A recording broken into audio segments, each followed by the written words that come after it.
Hello students, this is Jayapai speaking.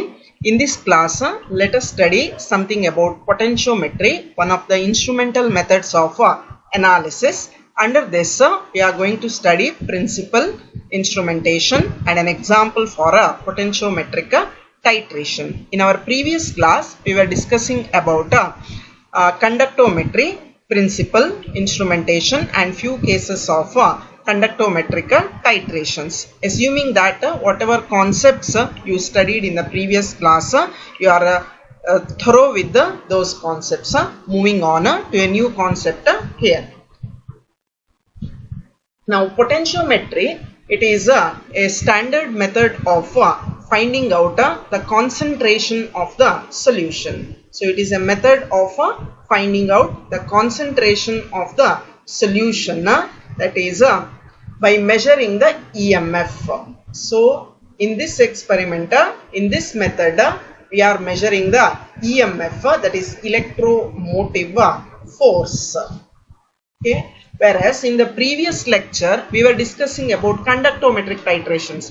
There we were measuring conductance of the solution. So it is possible to determine the concentration of the solution by measuring the conductance, and also possible to determine the concentration of the solution by measuring the EMF. If at all we are measuring the EMF and then finding out the concentration, means then it is potentiometry. By measuring the conductance, if we are determining the concentration, means then it is a conductometry. By measuring the absorbance of the solution, if we are determining the concentration of the solution, then it is a colorimetry. Okay, so by measuring the EMF of the cell, so in potentiometry we are measuring the EMF of the cell. So cell, how we are constructing, that is by using two electrodes, that is namely calomel electrode and platinum electrode. These are the two electrodes we are using, that is in potentiometry, and we are combining these electrodes and we are connecting these two electrodes to the instrument called a potentiometer. And potentiometer is a device which measures the EMF of the cell, that is the potential difference between the two electrodes. Now concentration of which solution we have to determine, that solution we have to take, and then we have to dip the two electrodes, that is calomel electrode and platinum electrode. Then we have to construct a cell and the same to be connected to potentiometer. Potentiometer measures the EMF of the cell. Now calomel electrode, it acts as a reference electrode. So calomel electrode is a reference electrode and platinum electrode acts as an indicator electrode. So reference electrode means the potential of that electrode remains constant throughout the method or throughout the experiment. The potential of calomel electrode remains constant throughout, it does not vary.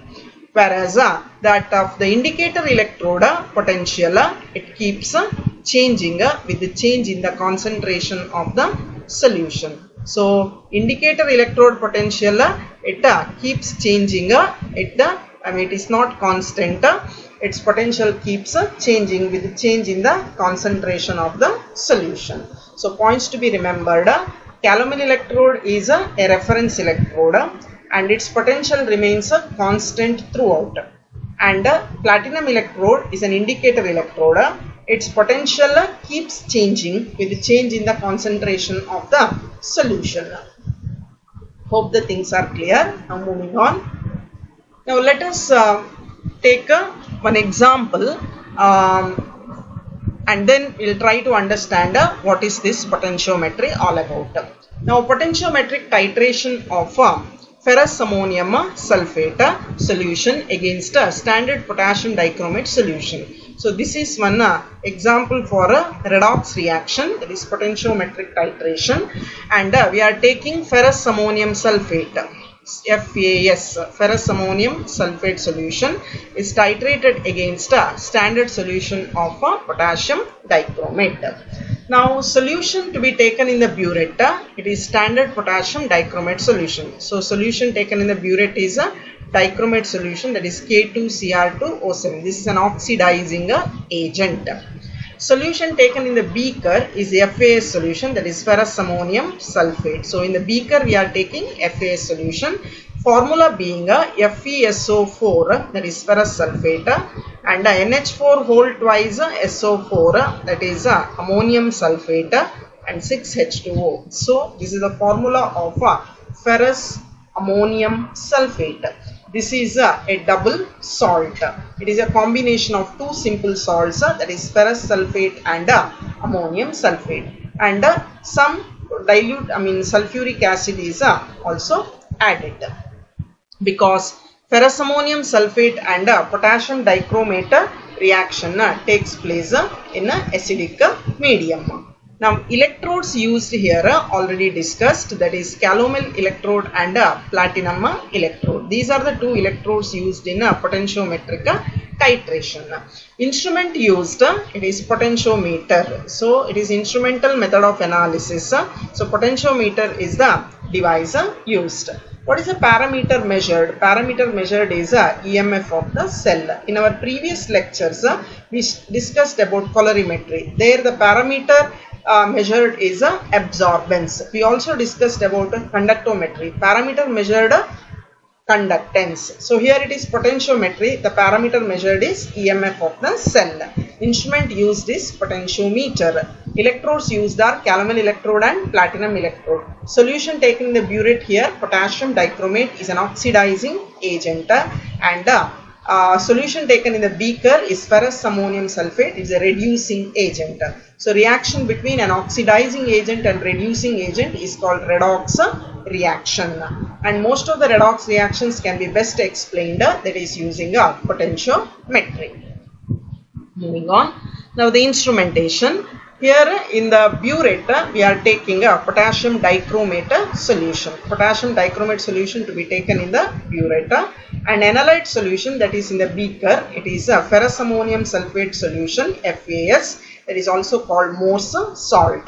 Along with that some acid is also added, that is dilute sulfuric acid.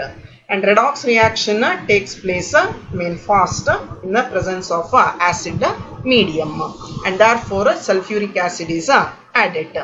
And next two electrodes, namely one is platinum electrode, another one calomel electrode. These are dipped in the solution, and these electrodes are connected to potentiometer, and potentiometer measures the EMF of the cell. So potentiometer measures the EMF of the cell. So here EMF gets recorded, and that we have to note down.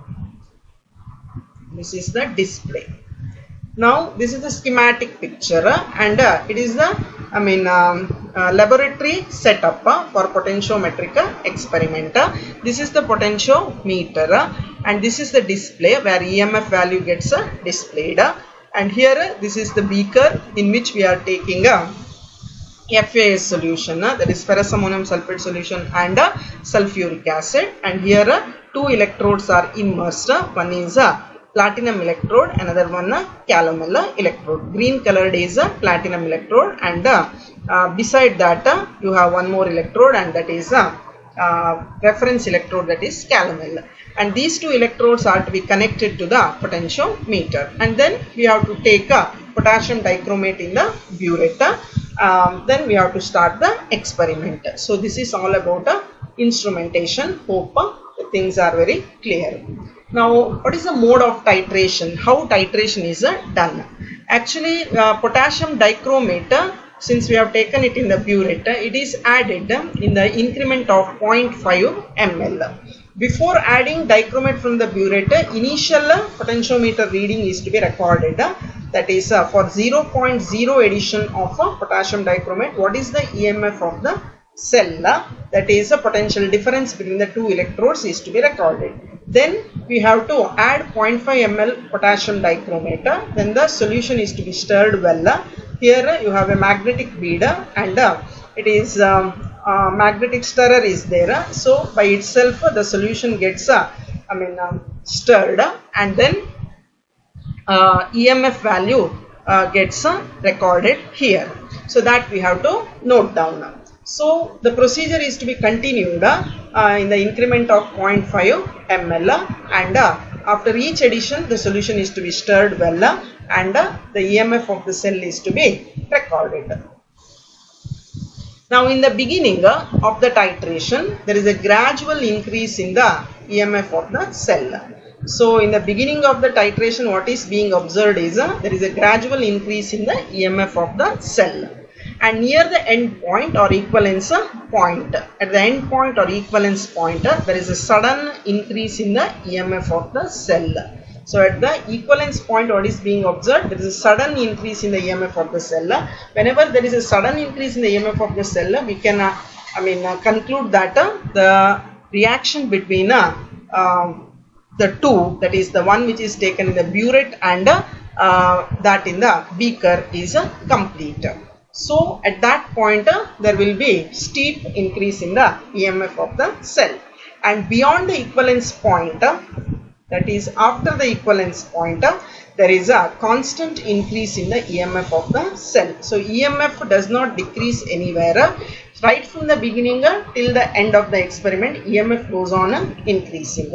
But only thing is that in the beginning there is a gradual increase, and in the middle, somewhere where the equivalence point is reached, there is a sudden increase, and after the equivalence point also there is a constant increase in the EMF of the cell. The equivalence point is determined by plotting a graph, that is delta E by delta V, that is along the y-axis, and volume of potassium dichromate solution along the x-axis.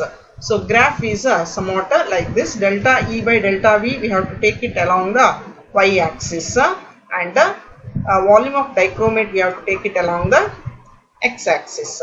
So how the calculation is done? You have done this experiment, that is volume of dichromate, and this is one column where you have to, in what volume you are adding a potassium dichromate. You know, every time you are adding in the increment of 0.5 ml. Then EMF value to be recorded every time, and then delta V, that is change in the volume. Then delta E means change in the EMF of the cell. Then delta E by delta V is to be calculated. And suppose there is volume of the dichromate, means it is 0.0 in the beginning, that is before starting the reaction. Suppose the EMF of the cell, that is 0.329, that is for 0 addition of potassium dichromate. Next you are adding 0.5 ml, that is you are adding potassium dichromate in the increment of 0.5 ml, and if you observe that it is 0.338, is 0.338. Then here you are not writing anything, this column. Now change in the volume, that is delta V, 0.5 minus this is your V1 for this first trial I am showing, that is V2 now. Now V2 minus V1, that is 0.5, is 0.5, and delta E means that is change in the EMF. This is E1, this is E1, and this is E2. E2 minus E1 you have to do, then you get 0.009. So you get 0.009 you get. And delta E by delta V means 0.009 divided by 0.5, that is nothing but 0.018 you get. Likewise, you have to continue adding 0.5, and every time you have to find out what is delta V and delta E. Delta V, throughout you get 0.5 only, because you are adding dichromate in the increment of 0.5 ml, but delta E keeps on changing. When you continue here, you get one more EMF value, that is when you are doing the next calculation, the third value minus second value you have to do, then you will get what is delta E. And delta E, if it is divided by this column, that is 0.5, then you get delta E by delta V. So that you have to take delta E by delta V along the y-axis, and volume of dichromate to be taken along the x-axis. Then you will get there is a gradual increase, that is is the gradual increase in the value first delta E by delta V, and then there will be sudden increase. You will get to see there is a sudden increase, and after that again it is almost a constant. And now when you plot a graph and then corresponding to this peak, if you drop a perpendicular here, so that will give you the equivalence point. The equivalence point is how much volume of potassium dichromate is required for the complete reaction with the more salt solution or a ferrous ammonium sulphate solution. So this is called a equivalence point or a end point of the titration. Now let us see the principle. Now what happens during the titration? Now during the course of the titration, see, in the beginning you have taken ferrous ammonium sulphate in the beaker. So you have ferrous ions in the solution. You have ferrous ions in the solution. These, when you add potassium dichromate from the burette, that is K2Cr2O7. In K2Cr2O7, chromium is in the +6 oxidation state. So chromium oxidation state in potassium dichromate is Cr6+. When you add Cr6+, that is potassium dichromate, into the beaker, then what happens is ferrous ions present in the beaker get oxidized to ferric. So ferrous is getting oxidized to ferric, and dichromate ion, that is Cr6+, is getting reduced to Cr3+.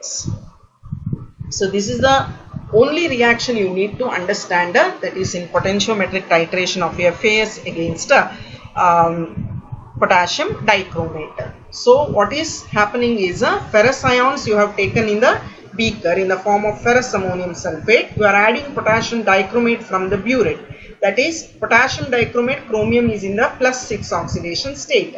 This chromium ion will make this ferrous to get oxidized to ferric, and it itself gets reduced to Cr3+. So one species is getting oxidized and another species is getting reduced simultaneously during the reaction. That is why this is called redox reaction. So redox reaction is nothing but both oxidation and reduction taking place together. Oxidation means loss of electrons, reduction means gain of electrons.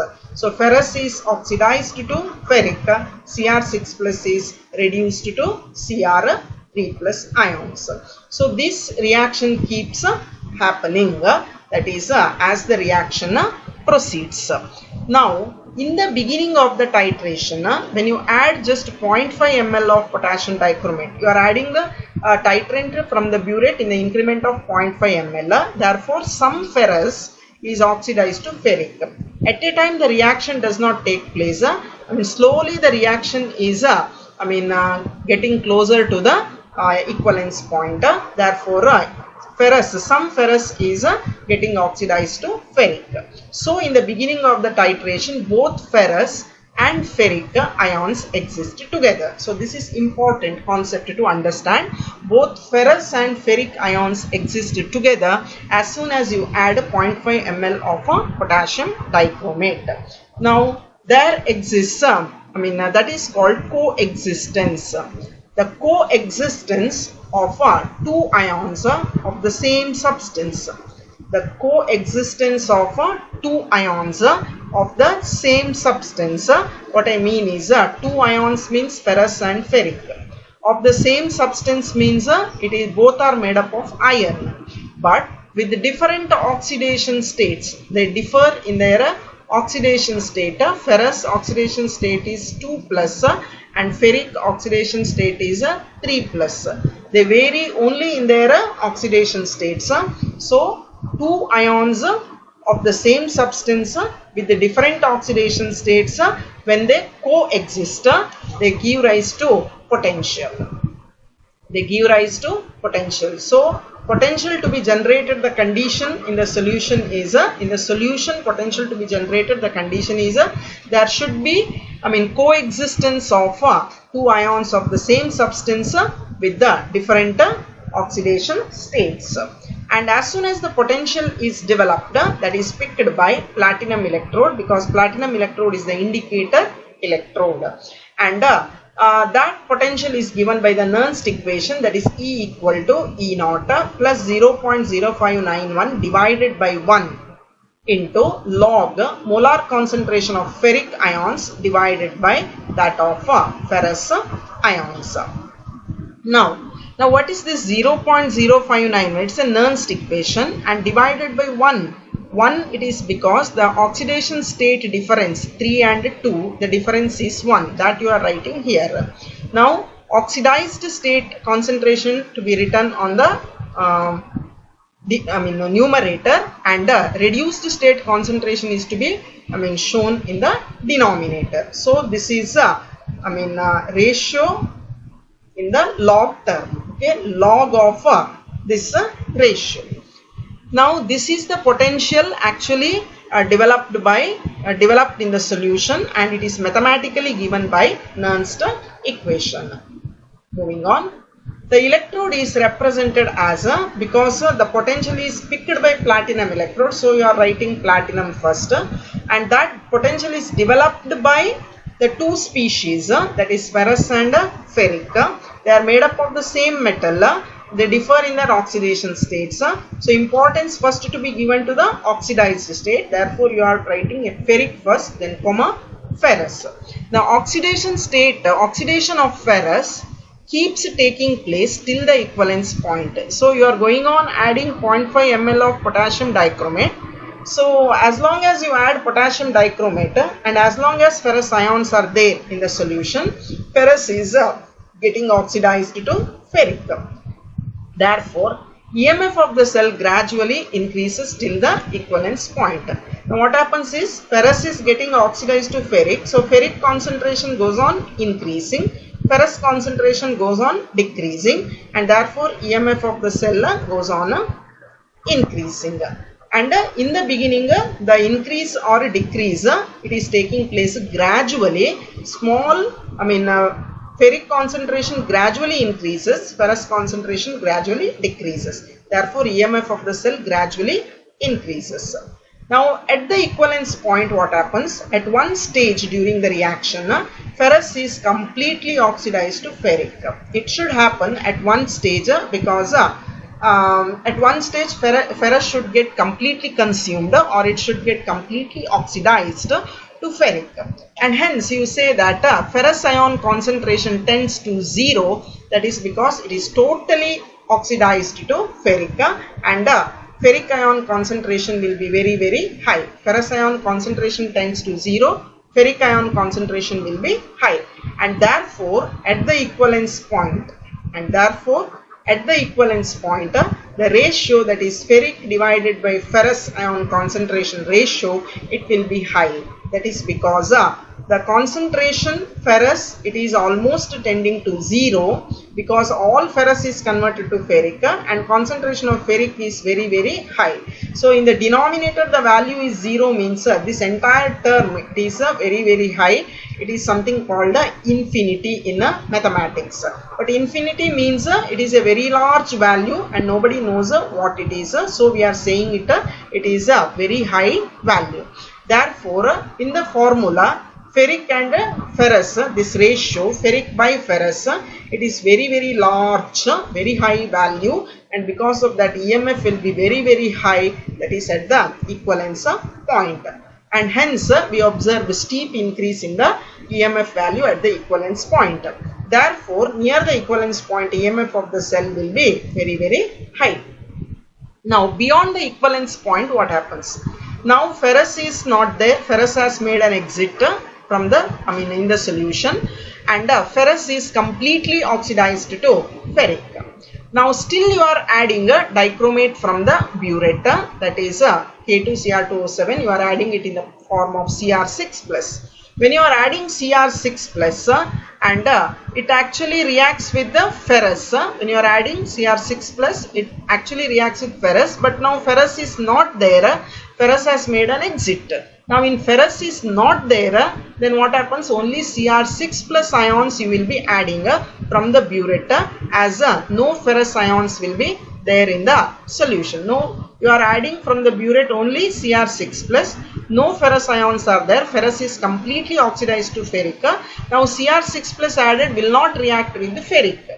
Cr6 plus will not react with ferric.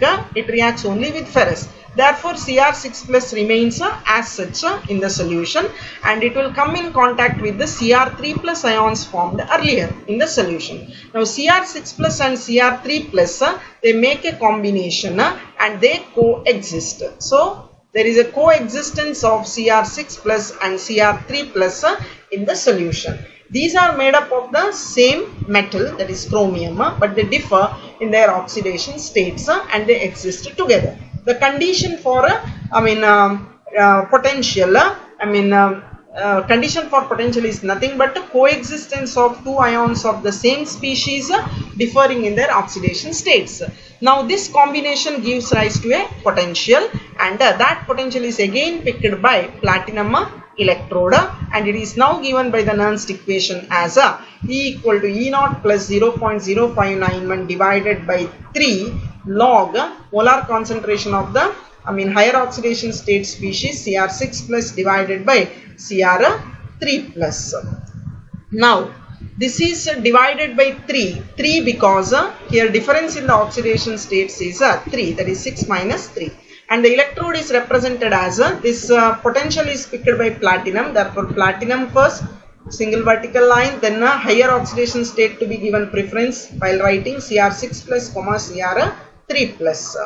Now after the equivalence point, the EMF of the cell gradually increases, that is due to the increase in the concentration of Cr6 plus. You will be adding only potassium dichromate. Cr6 plus ion concentration goes on increasing because there is no ferrous to react with the, and Cr3 plus ions concentration is constant, that is in the solution. Therefore this ratio goes on increasing. There is a constant increase in the EMF of the cell.